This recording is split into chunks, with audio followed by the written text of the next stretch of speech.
Dobrý deň.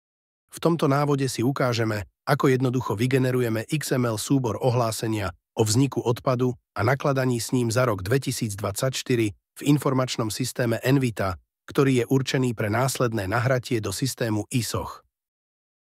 V časti Odpady klikneme v lište nástrojov na tlačidlo Export ISOH.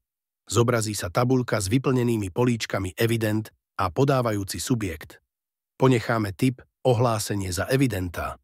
Zvolíme identifikátor pre ISOH, čím vytvárame tzv. Jedinečný identifikátor daného ohlásenia, ktorý pozostáva z kombinácie nasledovných údajov IČO, názov prevádzky a typ dokladu. Pričom IČO a typ dokladu sú predvyplnené. Názov prevádzky zvolíme, ak na danej adrese máme iba jednu prevádzku. Názov prevádzky, kód prevádzky zvolíme v tom prípade, ak máme na danej adrese viaceré prevádzky, aby tieto boli následne v ISOH odlíšené. Zaškrtávacie políčko Ignorovať voľbu prevádzka na adrese sídla odporúčame ponechať zaškrtnuté.